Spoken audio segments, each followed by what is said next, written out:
हर हर महादेव. दीक्षा किचनमध्ये तुमचं सर्वांचं स्वागत. कशा आहात तुम्ही? मस्त आहात ना? आज आपण बनवणार आहोत मटकीची वटाणे घालून भाजी. अगदी साधी आणि सोपी, झटकन आणि पटकन होते. चला तर बनवूया. मटकीची भाजी बनवण्यासाठी मी इथे मटकी घेतली आहे, कोंब आणून घेतले, तिचे वटाणे घेतले थोडेसे.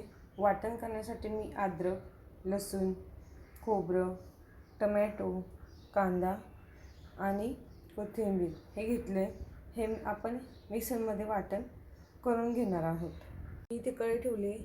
कढईत थोडंसं तेल टाकून घेतले. आपण मूळ आलेली मटकी घेतली. आपण 2 मिनिटं आपण तेलात परतून घेणार आहोत. वटाणे पण त्यात ॲड करते, हळद घालते, थोडंसं मीठ घालते, म्हणजे मटकीला आणि वटाण्याला चव छान येते.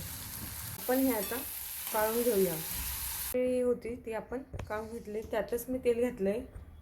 थोडंसं कढीपत्ता घालते, थोडंसं जिरं घालते, चटणी पावडर घालते 1 चमचा. तुम्हाला तिखट हवं आहे तसं तुम्ही घाला. आपण वाटून तेल घेतलेला मसाला घेतला आहे, पाणी टाकून वाटून घेतलं मी. तेलामध्ये छान परतून घ्यायचं. थोडीशी हळद घालते, कस्तुरी मेथी घालते थोडीशी.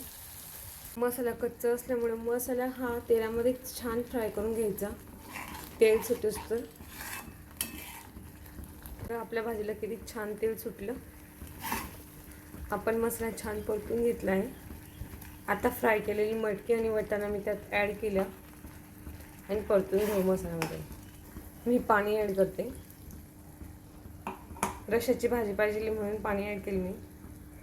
चवीनुसार मीठ घालते आणि छान उकळ आणून घेऊया. अगदी बारीक गॅस ठेवायचा आहे.